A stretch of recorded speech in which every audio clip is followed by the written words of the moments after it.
Sungguh-sungguh Allah sangat ridho ketika seorang hamba itu makan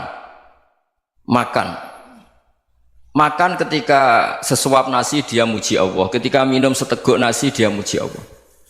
Itu kalau orang diridhoni Allah itu wali betul.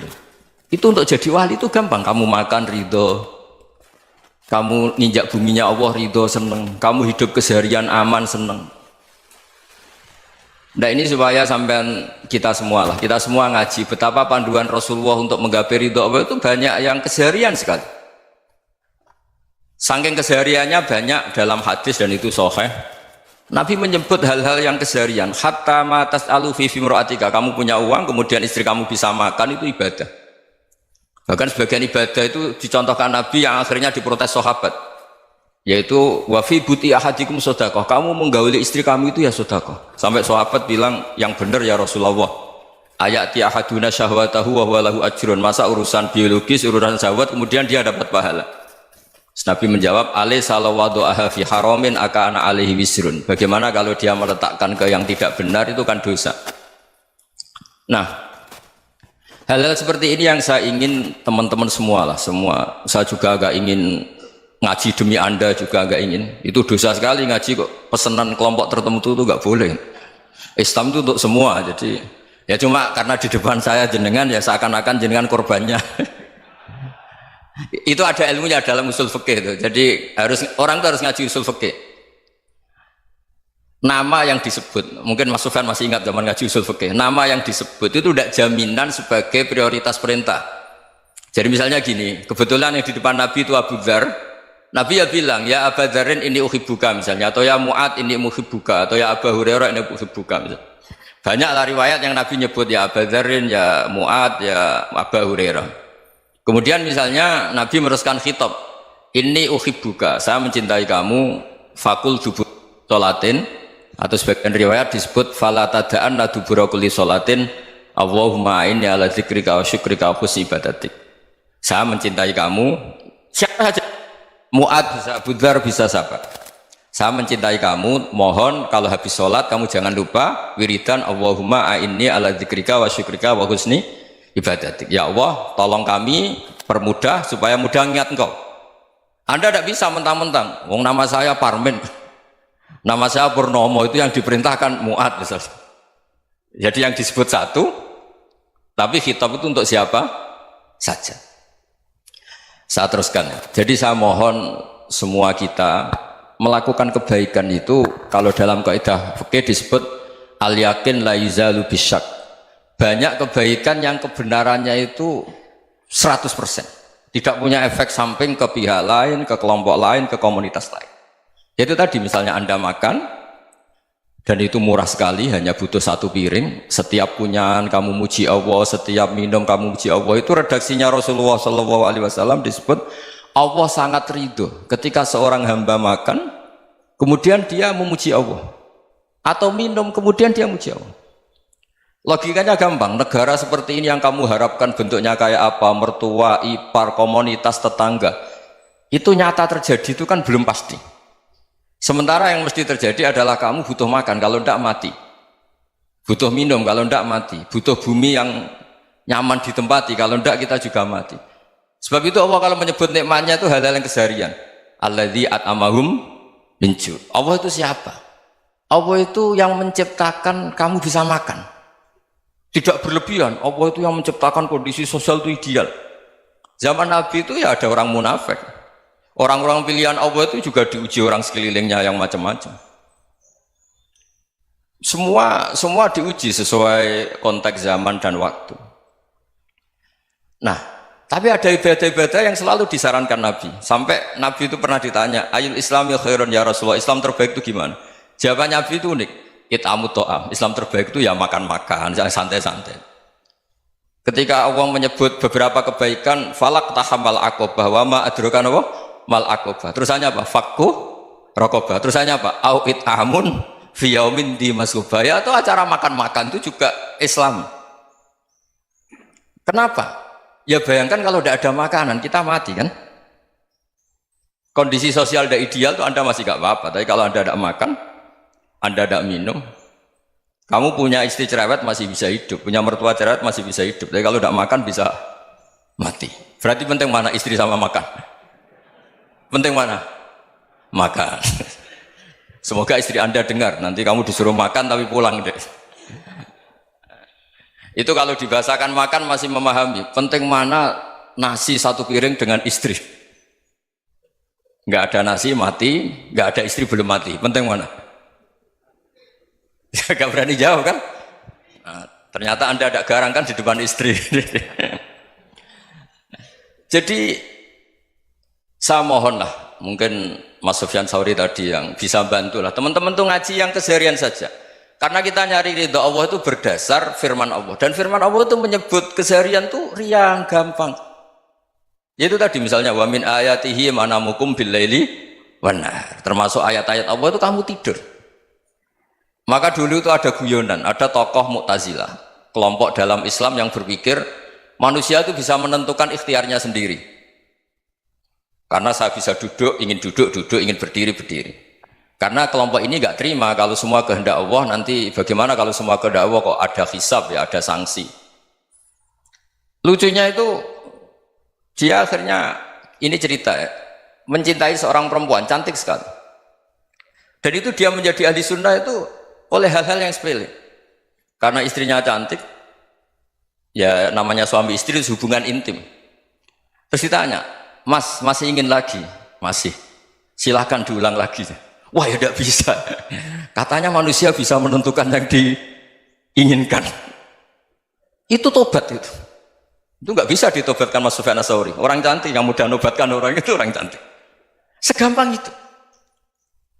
Akhirnya kita tahu, makanya kalau dalam kitab Hikam itu disebut al-aqil mayyakul madza yaf'alu wa hubi wal ghafil mayyakul madza af'al.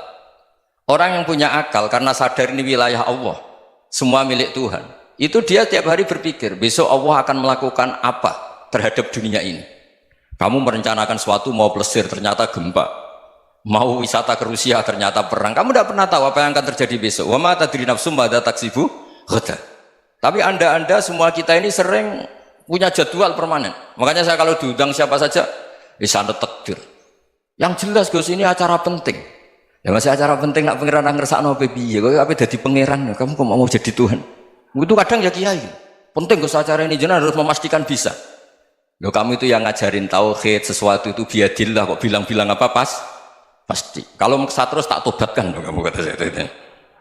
Ya kalau gitu Gus bilang insya Allah. Wah itu hati saya, fisik saya, roh saya sudah bilang insya Allah. Tidak usah kamu latih kata saya.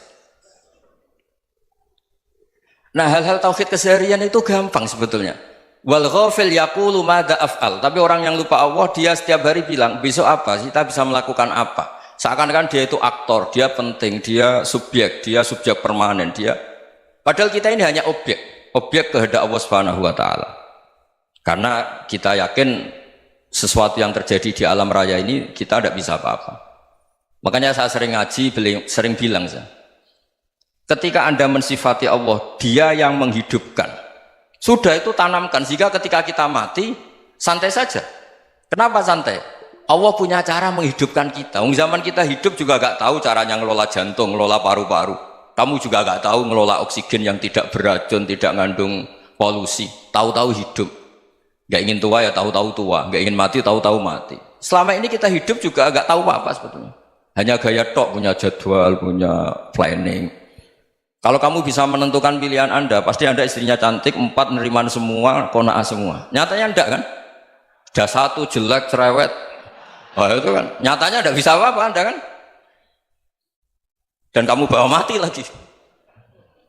Itu kan, istri Anda juga gitu, punya keinginan, punya suami yang ganteng, yang jabat, yang neriman, yang enggak poligami. Ya enggak kesampaian juga. Kalau kita ngitung tingkat kegagalan kita itu gagal terus. Ya kan? Nah, terus ingat Allah, madza yaf'alu wa bi.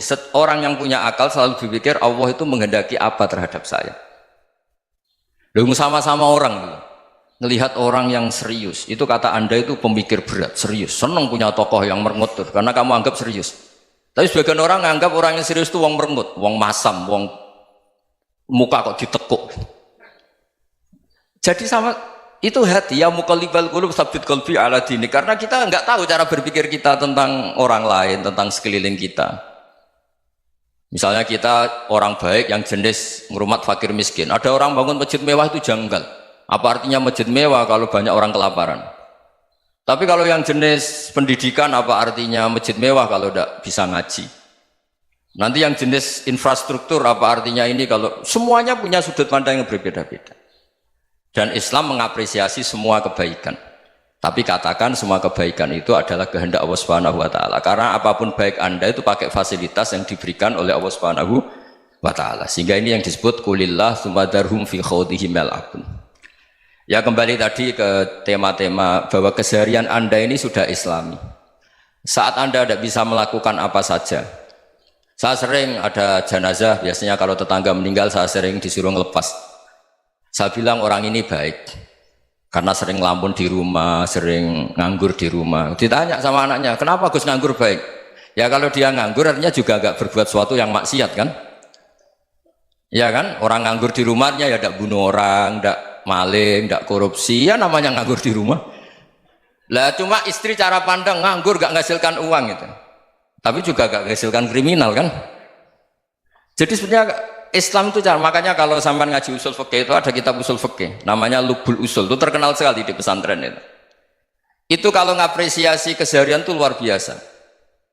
Izma min mubahin illa wa yatahaqqaqu bihi tarku haramimma. Karena keseharian yang mubah saat Anda lakukan itu ada kehebatan yang luar biasa, yaitu meninggalkan haram. Makanya dulu banyak orang-orang alim ketemu temannya itu guyon sampai semalaman. Itu biasanya yang semangat Islam itu, kiai kok tidak tahajud, kiai kok tidak witir. Orang yang sedang mapan uangnya banyak, malam itu tidak kelayaban itu sudah luar biasa. Melawan nafsu supaya tidak maksiat itu sudah luar biasa. Supaya lupa guyon sama temannya semalaman sampai subuh. Gejlok-gejlokan ngenang zaman miskin, zaman kuliah gak jelas, zaman apa. Melihatnya jangan tarkut tahajud. Seperti ini meninggalkan tahajud, tapi meninggalkannya ini talkul muharramat. Jadi kayak apa hebatnya? Sehingga Imam Ghazali punya riwayat yang agak unik. Hatta takuna ibadatu akhiri hadil ummah iku an-naum. Sehingga suatu saat ibadah terbaik umat ini itu tidur. Itu kan riwayat kontroversi. Ketika Imam Ghazali tanya, kenapa iya? Kenapa kamu mulai keluar dari rumah itu sudah banyak maksiat, melihat perempuan yang enggak mahram, melihat fenomena. Tapi kalau kamu tidur itu enggak melihat apa-apa. Tapi juga kamu jangan nganggap tidur itu ibadah betul. Saatnya melakukan fardu ain malah masih tidur. Tapi itu sudut pandang yang menjadikan kita Islam itu gampang. Jadi saat Anda tidak bisa aktivitas apa-apa, misalnya ada beberapa orang yang lumpuh. Lumpuh itu memang nggak bisa Jumatan, nggak bisa ibadah, tapi dia juga nggak bisa maksiat. Tidur itu memang Anda saat itu tidak bisa tahajud, tidak bisa witir, tapi saat itu ada zina, ada maling, tidak gosipkan orang, tidak bully orang, tidak menanamkan kebencian, tidak hasud. Sehingga tidur menurut Allah Ta'ala ya wa min ayatihi manamukum billaili apa? Wan nahar. Karena di tidur itu selain ada unsur istirahat, jaga kestamina, juga ada unsur meninggalkan beberapa keburukan. Nah saya mohon ibadah yang keseharian ini kita jaga. Supaya kita semua baca ayat itu fasih. Fasih itu tertanam di hati. Allah itu siapa? Alladzi at'amahum min ju'i wa amanahum min khauf. Dan Allah kalau cerita di Quran itu anna sababnal ma'a sabba thumma syaqaqnal ardha wa syaqqa fa ambatna fiha habba wa inaba wa qadba wa zaituna wa nakhla wa hadaika hulba. Kamu tahu saya ini siapa, kata Allah. Saya ini adalah Tuhan yang menurunkan air, kemudian ada tanaman banyak. Habba wa inaba wa qadba, ada zaitun, ada tin, kalau orang Jawa mungkin ada tela, ada padi, ada mangga, ada pisang. Sudah. Wa inaba wa zaituna wa nakhla wa hadaika hulba, ada perkebunan yang lebat. Tujuannya apa? Mata Allahkum, silahkan kamu pakai, kamu nikmati. Tapi karena kadang kita ini punya ide-ide besar, tadi untuk syukur saja nunggu punya istri riman, rumah baik, tetangga baik, komunitas baik, semuanya baik baru syukur. Lama-lama nanti ada di surga, syukurnya nunggu surga paling kelas A. Itu sudah ada yang menghuni Rasulullah, kamu nggak boleh di situ. Masa untuk syukur saja? Repotnya Masya Allah.